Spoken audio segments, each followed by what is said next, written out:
தாயோட தான் பிறந்த தாய் மாமன் பட்ட கடன் தந்தை மகன் அல்லிமுத்து கட்ட வந்திருக்கிறேன். தாய் மாமன் பட்ட கடனாமா? ஏன் உனக்கு தாய் மாமா உனக்கு எனக்கு சொந்த பந்தமே இல்ல, எங்கடா தாய் மாமா போட்டு நொட்டுது? தாய் மாமன் எனக்கு தாய் மாமன். ஓ உனக்கு தாய் மாமனா? பாண்டவர்கள் ஒருவன். யாரு? பதக்கொண்ட பீமன் அடிமையானாரே.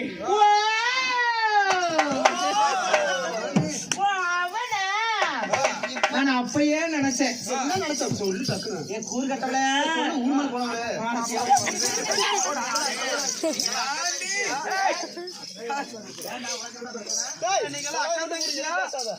அதனால அந்த மதகிரி பீமச்சே நம்ம கிட்ட வந்து சிறையில போட்ட உடனே தப்பிச்சு போனவங்க மறுபடியும் வந்து சேரும் நம்ம லிகிரம் அனுப்புறோம்ல, அந்த லிகிரத்தை பார்த்து வந்திருக்கான். லிகிரத்தை கண்டு வந்திருக்கிறான். அதனால என் தாய் மாமன் பட்டக்கலை தங்கை மகன் அல்லிமுத்து நான் கப்ப படம் கட்ட வந்திருக்கிறேன். பணம் கட்ட வந்திருக்கியா? காசு பணம் எல்லாம் ரொம்ப எனக்கு பிடிக்கும். காசு பணம் வாங்குறது யாரு? முதல்ல அது நானு. வாங்குறது யாரு வாங்குவீங்க? இவ நான் தலைவி. கணக்கு வழக்கு பாக்குறதெல்லாம் இவதான். காசு வாங்குறது அவ. தலைவர் இது பொருளாளர், அது செயல். ரெண்டு பேரும் தான் செயல்படுத்துறது. அது ஆமா தெரியுது, பார்த்தாலே தெரியுது. ஆமா அதனால காசு பணம் வருது எதுவா இருந்தாலும் முதல்ல அவகிட்ட கூட, அப்புறம் மொத்தமான அவைக்க. நீ தள்ளி யாரா விடை? அவ பேர் என்ன? சூரவல்லி. சூரவல்லி. சூரவல்லி. ஆடிங்க சூரவல்லி. நான் புதுவல்லி. ஒருதா கணக்கு வழக்கெல்லாம் கொடுக்கணும். ஓ இந்த அம்மாக்கு மெண்டு பிடிச்சிச்சு. ஏய் அக்கா பண்றதே சரியில்லை. சாயனால முடியலன்னா மான் மாமா கிட்ட வா.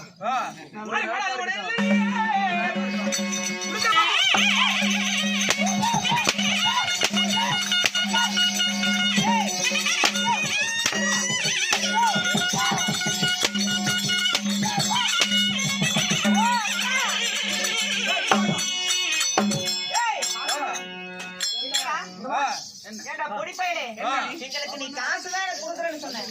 ஆனா காசு கொடுக்கறது விட்டு அடி கொடுக்குறீங்க. ஏண்டா டேய்? தான் கட்ட வந்தேன். கண்டார ஒளி முண்டைங்களா? உனக்கு எல்லாம் வட்டி முதல்ல கட்டிட்டு தான் போறேன். டேய் இது ஒரிஜினல்ரா. என்ன கை விடுறா? பெண்களை தொட்டு பேசக்கூடாது. சின்ன பையன் நீ கம்பு மூணு என்னடா நீ கம்பு இது ஆடு விட்டு கம்மா டாடி டாடி ஏண்டா பாக்குறதுக்கு சின்ன பையனாடு இருக்குறோம். சரி இவன் பார்த்தா ஏன் பையன் மாதிரி தெரியுது. தப்பமான கட்டம் வந்தெல்லாம் இருக்கட்டும். ஆனா இந்த ஆரவள்ளி கோட்டையில ஏதோ பந்தயம் நடத்துறதுனாலே பந்தயம். அந்த பந்தயத்துல எப்படி இருக்கும், எப்படி நடத்துறீங்க அப்படின்னு பாத்துட்டு போலாம் நான் வந்தேன். பந்தயத்துல ஜெயிக்கலாம் வந்திருக்கிறேன். ஆமா சரிடா கண்ணு, உங்க மாமனே வந்து மண்ணை கவிட்டு போயிட்டான். ஒன்னால என்ன பண்ண முடியும்? அது என்ன பந்தயமோ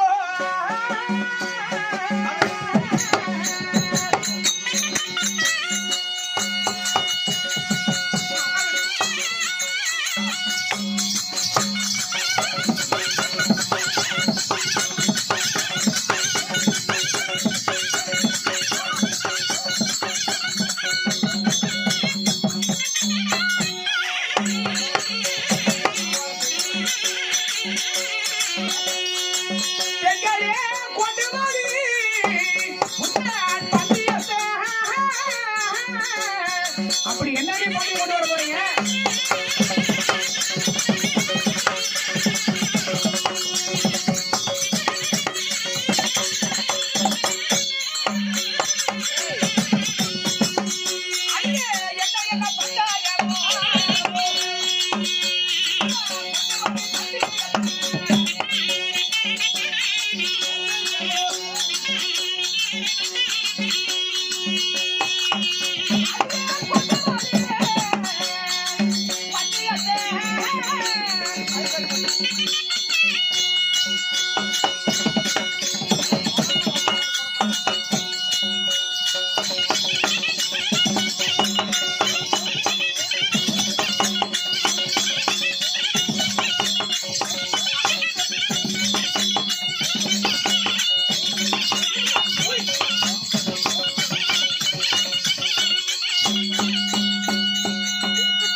பொம்பளைங்கள ஒரு ஆள்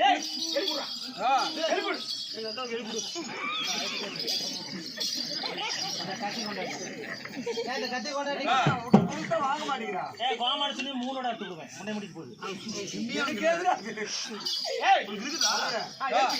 உங்களுக்கு தடி கொடுங்க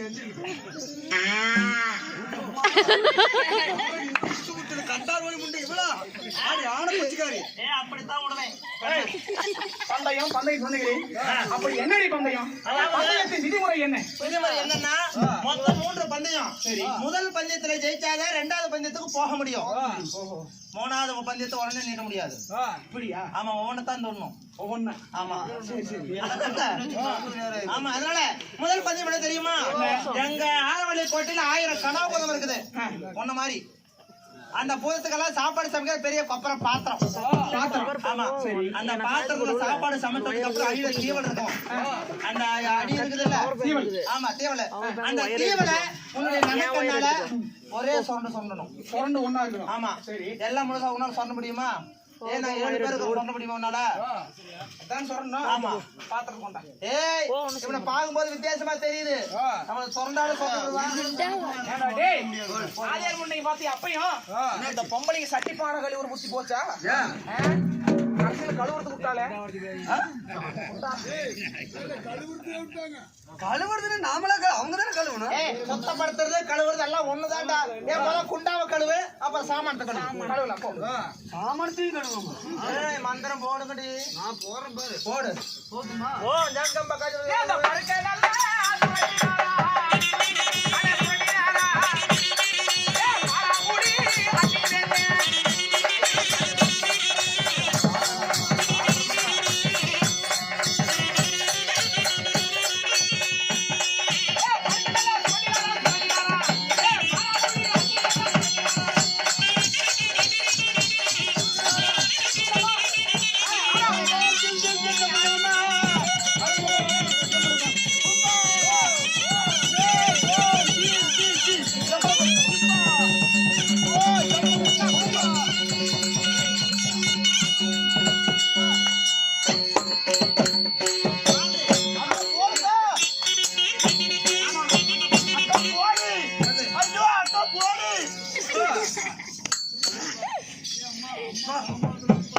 இந்த சாமானத்தை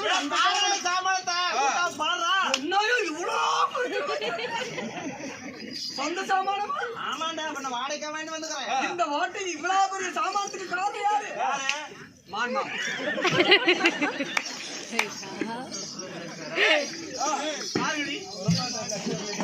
ஏய் இங்க வாங்கடியே என்னாச்சு சரண்டர் பண்ண பார்க்கலாம் ஐயோ என்னடா சுத்தமா இருக்குது ஏண்டி எத்தனை ஆம்பளைங்க வந்தாலும் சரி நம்ம வைக்கிற முத பந்தயத்திலே தோத்து விடுவாங்க அந்த ஆளப்பாவை எங்க இருந்து வந்தாலும் தெரியல முத பந்தயத்துல ஜெயிச்சுட்டாண்டி எல்லாமே முழுசா சுரண்டிட்டாண்டி பளிச்சுன்னு கிடக்கும் யாயா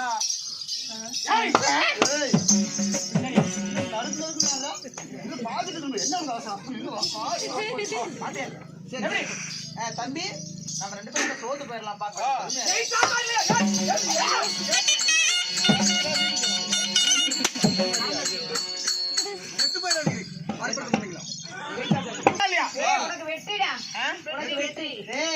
ஒரு பந்தயத்துல தான் ஜெயிச்சிருக்கேன் இன்னும் 3 பந்தயம் 2 பந்தயம் இருக்குது இல்ல இல்ல ஒண்ணு 2 இருக்குதுல்ல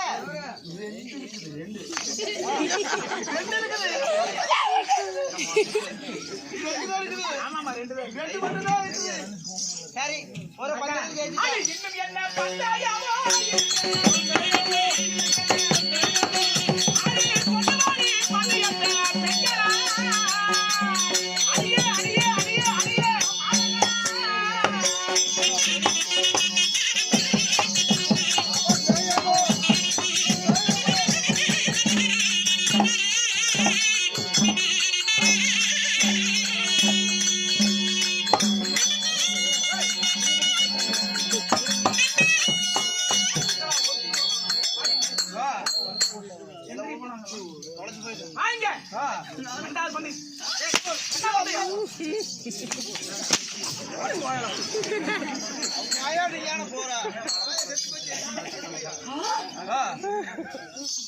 நாரதனை கையில புடிச்சிட்டு நிக்கிறியா?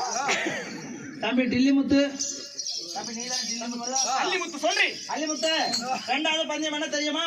எங்க ஆரவள்ளி கோட்டையில பெரிய வஜ்ர தூண் ஒண்ணு இருக்குது. இதுதான் வஜ்ர தூண். இந்த வஜ்ர தூணை வெட்டு ஒண்ணா இருக்கணும். ஆனா துண்டு மூணா போகணும். ஏய், உனக்கு என்ன பைத்தியம் பிடிச்சிச்சா? ஏன்? ஏண்டி வெட்டு ஒண்ணா இருக்கணும், துண்டு ரெண்டு தானே விழுவும். அதுதாண்டா மந்திரம், அதுதாண்டா தந்திரம், அதுதாண்டா மந்திரம், அதுதாண்டா தந்திரம். தெரியுமா அறியுமா இதுதான் ஆரவள்ளியின் அகங்காரம். கண்டார ஓலிங்களா? அது மட்டும் இல்லாம வெட்டு ஒண்ணா இருக்கணும், துண்டு மூணா போகணும். அந்த வெட்டுப்பட்ட துண்டை மூணு எடை போட்டு பார்த்தா அது மூணு சரியா இருக்கணும். சரி, அநியாயமா இருக்கு. ஆமா, சரி, அப்படிதானே? ஒன்னா ஜெயிச்சா ஜெயிக்கணும், மண்டி போடு. வண்டி போட்டு தோத்தன்னு ஒத்துக்கோ. வாங்க. இவனுக்கு ஒண்ணுமே தெரியல. காளியம்மன் கொடுத்த மந்திரவாள் இருக்கிறது. இந்த மந்திரவாளை வச்சு வெட்டு ஒண்ணா இருக்கணும், துண்டு மூணா விழுகணும். ஆமா, அவ்வளவுதானே?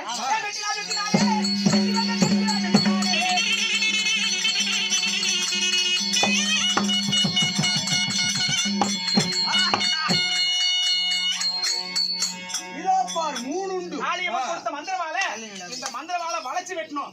வளைச்சு வெட்டணும்னு இந்த பக்கம் ஒரு வெட்டு, இந்த பக்கம் ஒரு வெட்டு, நடுவுல ஒரு வெட்டு. பாத்தீங்களா? மொத்தம் 3 முடிந்தது. இதுதான் ஒரே கல்ல 3 மாங்காய். எடை போடுறான். எடை போட்டு பாரு. எடை போட்டவன் சரியா வைக்க சொன்னாங்க. நீ எங்க பக்கமா அந்த ஆளு பக்கமா? நான் ஊம்பர பக்கம். ஊம்பர் பக்கமா? ஊம்பக்கண்டி. ஏங்க 3 ஒரே வெயிட்டா இருக்குது, கொஞ்சம் கூட பின்னபதகம் இல்லையா? இதுக்கு சரியா அவங்கிட்டே போடுறான். அம்மா, இது எதுக்கு தேவைப்படுது? ஆளுக்கு பிரிச்சு கூட ஆளுக்கு எப்படி வாங்கிட்டு? இந்த 3 உங்களுக்கு அவசரத்துக்கு தேவைப்படும். சைஸ் பார்த்து கொடுப்பாங்க. இது 3 அவங்க அவசரத்துக்கு அவன் கடத்தி வீராவளி. சூடாவளி. இது அவளுக்கு வீராவளி. கையில மட்டும் பிடிச்சு வீராவளி பிடிச்சிட்டு நில்லு. என்ன பண்ற சொல்ற? நான் சொல்றோம், கையில பிடிச்சிட்டு சூடாவளி. சூடாவளி ஏய், இருக்குதே இருக்குது, இதாண்டா இருக்குதே, இதுதான் பெருசு. இந்த பெருசு அந்த பெருசு தான் சரியா கொடு. ஏய், ஏண்டா 3 துண்டா வெட்டிட்டு இத வச்சு நான் என்னடா பண்றேன்? நீங்க ஒண்ணும் பண்ணாதீங்க. யாருமே இல்லாத ஒரு அவசரத்துக்கு அது உங்க 3 பேர் கூதி சொல்லிட்டு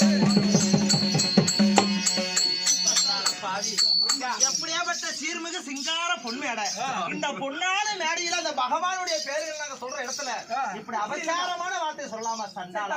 தப்புதான். தப்புதான். ஆமா, சொல்லலாமா? தான் இது அதுல சொல்லுவாத வேண்டாம், பின்னாடி பொச்சுன்னு சொல்லு. நாசமா போயிடும். 2 பந்தயங்கள் முடிந்தது. 2 பந்தயத்திலே அல்லிமுத்து வெற்றி கிடைத்தது. 3வது பந்தயம் என்னடி பந்தயம்? அப்படியா? அப்படியே நிறுத்தவனுடைய வசனம் கட்டு. டேய் டேய் வாங்கடி. டேய் வாங்கடி. ஆண்டி மந்திரமா என்ன கரெக்டா போட்டியா? டேய் நீ ஒழுங்கா போடி அடி போட்டுக்கற எல்லாத்தையும். ஐயோ 2 பந்தயத்துல போட்டுட்டு இருக்கு, நீ போட்டே இல்லையா? அப்படியே தலைப்புக்கு மயக்க வர மாதிரி இருக்குது. என்ன புடிச்சு வாங்கடி. எங்கடி அவ போனவி? கேட்டாலே உன்னை கண்டுக்க மாட்டேன். ஏண்டி 2 பந்தயத்துல ஜெயிச்சுட்டான்னு ஒரே பந்தயம் தான் இருக்குது. ஆமா. இதுல எப்படி மந்திரம் ஒழுங்கா போடுறீங்களா இல்லையா? போடுற மந்திரம் யாராலையும் போட முடியாதக்கா. எப்படியா ஜெயிச்சுக்கிட்டே இருக்கிறான். இதுல கடைசியில எப்படியாவது நம்ம ஜெயிச்சாதான் ஜெயிச்சோம், இல்லன்னா தோத்துட்டோம்னா மாட்டிக்கிட்டோம். அக்கா, நம்ம கிட்ட கல் சேவல் இருக்குது, அதை வச்சு நாம ஜெயிச்சிடலாக்கா. அவங்ககிட்ட என்ன இருக்குது? அட நம்ம கிட்ட கல் சேவல் இருக்குது, அவங்க கிட்ட ஒண்ணுமே இல்ல. இல்ல, சாதாரண கோழி தான் வச்சிருப்பான். அந்த கல் சேவல் இல்லாத விஷயத்தை காட்டி ஆமா, தோக்கடிச்சு போடலாம். நம்ம கல் சேவல் இருக்கும்போது நமக்கு என்ன கவலை? ஏ தம்பி கொல்லிமுத்து, ஓ சின்ன பையா, என்ன தம்பி கொல்லிமுத்து வாங்க. 3வது சண்டை, 3வது பந்தயம் என்ன தெரியுமா? எங்க கிட்ட ஆரவள்ளி பெண்கள் கிட்ட கல்லான கல் சேவல் இருக்குது. கல் சேவல். அதனால சேவல் சண்டைக்கு வாடா, சேவல் சண்டைக்கு வா. ஏனடி மனிதர்கள் சண்டைக்கு பாத்துக்கிறீங்க, ஆல்ரெடி புதுசா சேவல் சண்டை அதுதான் நீங்க தான் அறிமுகப்படுத்துறீங்க. நாங்க தான் புதுசா சேவல் சண்டை அறிமுகப்படுத்துறது. இதுக்கு முன்னாடி சேவல் சண்டை எதுவுமே கிடையாது. சேவல் சண்டையே கிடையாது. ஆனா நாங்க தான் அறிமுகப்படுத்துறது. அதனால சேவல் சண்டைக்கு வா. உன்னுடைய சேவல் ஜெயிச்சதுன்னா நான் ஜெயிச்சேன், என்னது ஜெயிச்சாலும் நான் ஜெயிச்சேன். அதே எப்படி உன்னோட ஜெயிச்சா நீ ஜெயிப்ப? அது அப்படிதான்.